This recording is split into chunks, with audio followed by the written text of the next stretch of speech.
Bienvenue sur Africa 24 dans cette nouvelle édition de l'Africa Tonight. Voici les titres de l'actualité. Le coup d'État militaire du 25 octobre au Soudan compromet la transition politique entamée en 2019. La dissolution de toutes les institutions et l'arrestation de dirigeants civils par des soldats illustrent l'impasse politique dans laquelle se trouve le pays. Malgré la polémique créée autour de ce dossier, les nouveaux membres de la Commission électorale nationale indépendante ont été investis ce mardi 26 octobre en République démocratique du Congo. Le controversé Denis Kadima prend officiellement la tête de la CENI. Et le rythme des nouvelles vaccinations contre la Covid-19 ralentit au Cameroun. Alors qu'une troisième vague de l'épidémie menace le pays, les autorités ont lancé ce mercredi 27 octobre une nouvelle campagne d'intensification de la vaccination pour inciter les populations encore réticentes à sauter le pas. Mais tout d'abord, le Soudan a été suspendu ce mercredi 27 octobre des instances de l'Union africaine qui condamnent fermement la prise de pouvoir par l'armée soudanaise le 25 octobre dernier. Un coup d'État qui a entraîné la dissolution du gouvernement de transition par le général Abdel Fattah al-Burhan ainsi que l'arrestation de plusieurs hauts dirigeants civils. Cette sanction décidée par l'Union africaine sera effective jusqu'au retour au pouvoir d'un gouvernement de transition dirigé par les civils. Par ailleurs, l'organisation panafricaine se félicite de la libération ce mardi 26 octobre du Premier ministre Abdallah Hamdok et appelle à la libération totale et inconditionnelle de tous les autres détenus. Une mission de l'Union africaine doit être dépêchée au Soudan dans les prochains jours. La digue a donc cédé le 25 octobre au Soudan après plusieurs semaines de tensions politiques. Les militaires se sont emparés du pouvoir avant qu'il ne puisse être remis à un gouvernement civil à la mi-novembre, comme le prévoyait la transition démocratique entamée en 2019. Des actes décriés par les manifestants désireux de préserver les acquis de la révolution. Les explications de Joël Ballot. Au Soudan, le coup d'État militaire du 25 octobre 2021 vient assombrer les perspectives d'une sortie de crise politique. La transition qui battait déjà de l'aile depuis 2019 avait placé militaires et civils à la tête du pays. Aujourd'hui, le Soudan est aux mains de l'armée dirigée par le général Abdel Fattah al-Burhan qui a dissous les autorités de transition, décrété l'état d'urgence. L'objectif de cette opération, garantir aux militaires la main sur les mannes financières de l'État et pas de procès pour les actes de guerre. L'impact de ces coups d'État est des plus négatifs par rapport à la situation au processus politique au Soudan, parce que le peuple soudanais ne voulait plus de la présence des militaires au pouvoir. Et au-delà de ne pas vouloir la présence des militaires, il fallait aussi que les civils soient démocrates et qu'ils excellent dans la bonne gouvernance. S'insurgeant contre la gestion militarisée de l'État, les Soudanais qui réclament la remise du pouvoir aux civils ont pris d'assaut les rues, demandant une transition politique démocratique en droite ligne de l'accord de paix qui stipulait le retrait de l'armée et l'organisation des élections en 2023. Des demandes qui n'ont pas encore trouvé un écho favorable car les militaires ne souhaitent plus céder le pouvoir souverain dont la présidence devait passer aux civils le 17 novembre 2021. Premier défi, mettre les militaires hors d'état de nuit, qui rentrent dans leurs casernes et qui se mettent à protéger les frontières et l'indépendance politique du pays. Au niveau des civils, qu'on ait un gouvernement démocratique qui va lutter contre la crise économique. Les militaires soudanais ont pris le pari de s'arroger les pleins pouvoirs sur la transition au Soudan. C'est donc une nouvelle vague de contestation politique à laquelle viennent s'ajouter les condamnations de la communauté internationale à l'endroit du Soudan. Également dans l'actualité, en Ouganda, de nouveaux attentats ont été attribués au groupe terroriste ADF par les autorités ougandaises. Il s'agit d'une attaque suicide à bord d'un bus perpétré le 25 octobre à une trentaine de kilomètres à l'ouest de Kampala et d'un attentat à la bombe le 23 octobre dans un café situé dans la capitale Kampala. Ces deux attaques ont fait au total un mort en plus du kamikaze de 23 ans. Un blessé grave et plusieurs autres blessés. Rappelons que les ADF, Forces démocratiques alliées, sont un groupe armé ougandais qui s'est déplacé en République démocratique démocratique du Congo depuis maintenant plus de 25 ans. Depuis mars 2021, les États-Unis les ont placés sur la liste des organisations terroristes affiliées à l'État islamique. C'est désormais acté, Denis Kadima est à la tête de la Commission électorale nationale indépendante en République démocratique du Congo. Lui et sa nouvelle équipe ont prêté serment ce mardi 26 octobre. Malgré les contestations, plusieurs organisations politiques et de la société civile continuent de dénoncer sa proximité présumée avec le président congolais Félix Tshisekedi, un sujet de Corinne Camden.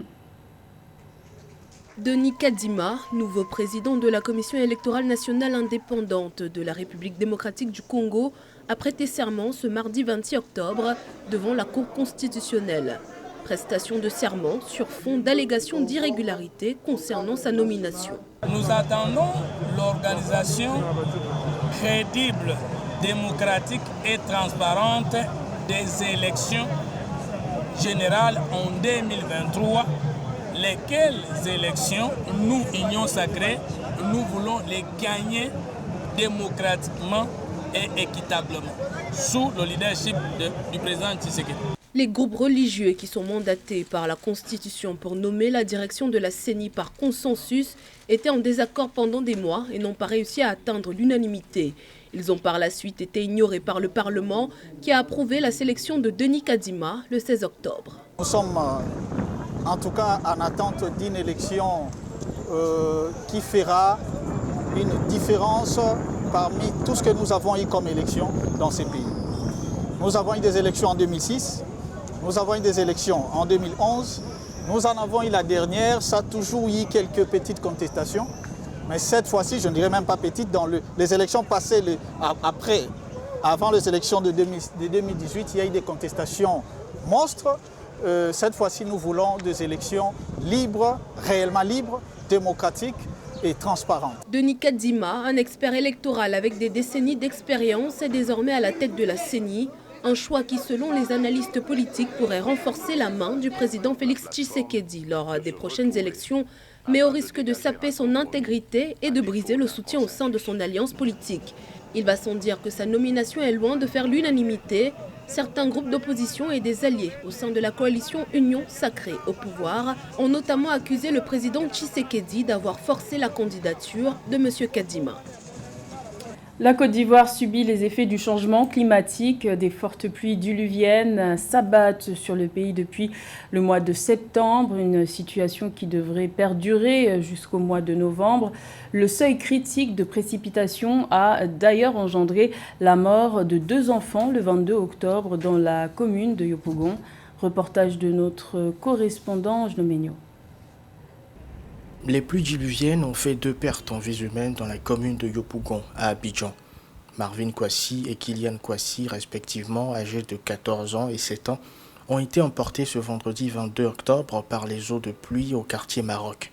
Ce n'est que ce dimanche 24 octobre que les corps des 2 enfants ont été retrouvés par les sapeurs-pompiers dans une fosse commune. La douleur des parents est immense. L'eau les entraînait tous deux. En même temps, les 2 qui les suivaient ont rebouché chemin. En courant, en pleurant, tout le quartier a su qu'il y a problème. Sincèrement, c'est la désolation totale, la tristesse. La ville d'Abidjan, gros pôle urbain, est très souvent submergée par des inondations en période de pluie. Les nouvelles infrastructures et la configuration des égouts, selon les experts, ne permettent plus d'évacuer l'eau au moment opportun. Une situation décriée par les responsables de la commune de Yopougon qui s'est étendue ces dernières années. Ils en appellent à l'aide de l'État.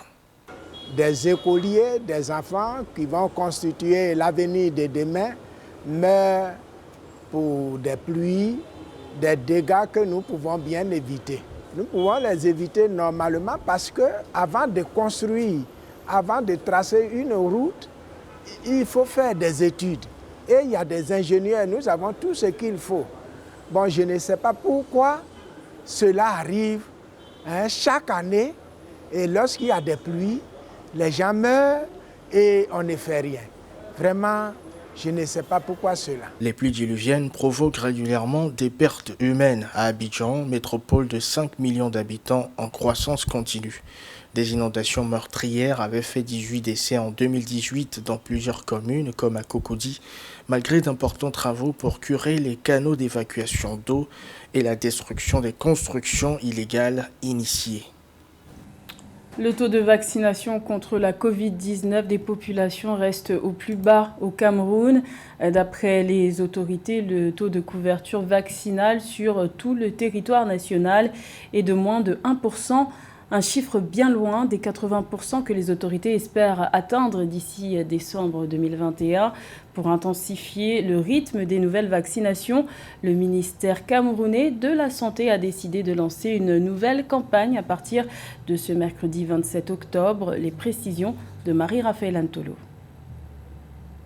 Sur la question de la vaccination anti-Covid-19, les populations camerounaises sont dubitatives et la couverture vaccinale du pays ralentit. Le Cameroun, qui compte près de 27 millions d'habitants, a encore du mal à immuniser sa population contre la Covid-19. Selon le ministère de la Santé publique, le taux de couverture vaccinale sur tout le territoire national est de 0,9%. Tout de même, les mesures telles que le port du masque et la distanciation sociale restent de mise dans les milieux hospitaliers et autres endroits public du pays.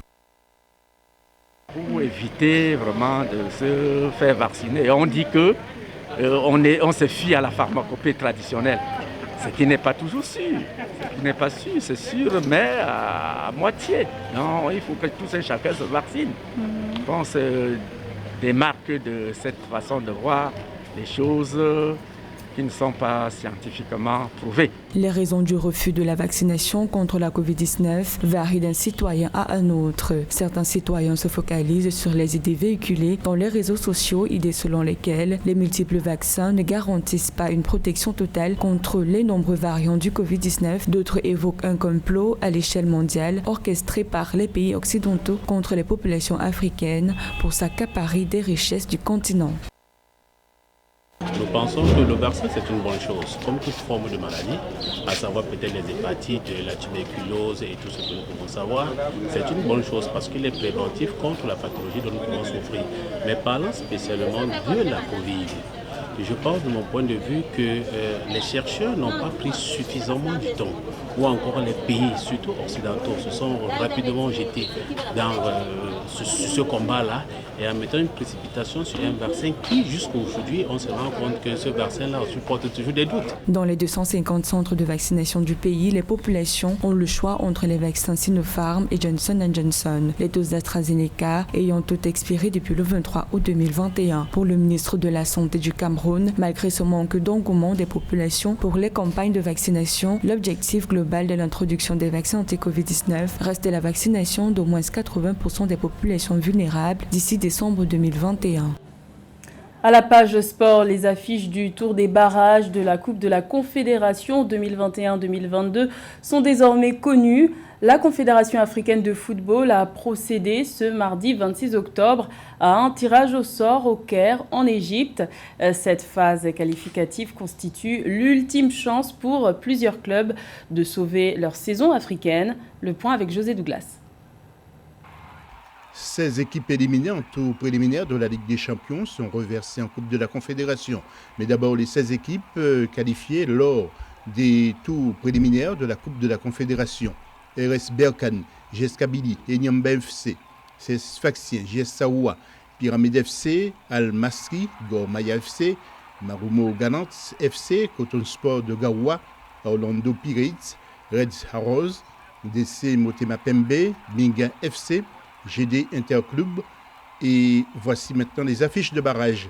Zanaco de la Zambie contre Binga du Mali, Simba de la Tanzanie contre Red Arrows de la Zambie, TP Mazembe de RDC rencontrera Marumo Ganants de l'Afrique du Sud. Avant de poursuivre, écoutons la réaction du président du TP Mazembe après l'élimination de son équipe en Ligue des Champions par les Sud-Africains d'Amazulu. La défaite n'est pas une fatalité. Nous devons tirer les enseignements, accepter le sort sportivement et reprendre un nouvel élan depuis le championnat. Transformons cette élimination en énergie nouvelle en opérant les ajustements qui s'imposent. Parmi les autres matchs, ASEC de la Côte d'Ivoire contre Interclub de l'Angola, Autre réaction, celle de l'entraîneur de la SEC Mimosa après l'échec des Ivoiriens en Ligue des Champions face au CR Belouizdad. Je tiens à féliciter mes joueurs pour ce qu'ils ont fait. On n'est pas arrivé plus confiant que ça. Il n'y a pas d'excès de confiance chez nous. On était ambitieux, on avait envie de poser toute notre énergie, essayer de se qualifier, mais on sait qu'on avait un adversaire redoutable, capable de renverser la situation. Parmi les autres matchs, FC Nouadhibou de la Mauritanie joua contre Coton Sport du Cameroun, USGN du Niger contre DCMP du Congo, AS Otoyo du Congo contre Gor Mahia du Kenya, APR du Rwanda contre RS Berkane du Maroc, Tusker du Kenya contre CS Sfaxien de la Tunisie, Hearts of Oaka du Ghana contre JS Saoua de l'Algérie, Rivers United du Nigeria contre Al Masry de l'Égypte, Stade Malien contre Al Ahly de la Libye ou Biashara de la Tanzanie. Parmi les autres rencontres, Ittihad de la Libye contre Enyamba du Nigeria, AS Maniema de la RDC contre Pyramids de l'Égypte, LPRC Wallers du Libéria contre Orlando Pirates de l'Afrique du Sud, Royal Léopard d'Eswatini contre JS Kabylie de l'Algérie. Les barrages allés auront lieu les 26, 27 et 28 novembre. Et les matchs retour les 3, 4 et 5 décembre 2021. Les qualifiés rejoindront la phase de groupe pour la suite de la compétition. C'était le journal de la rédaction. Merci de l'avoir suivi. L'information continue sur Africa 24.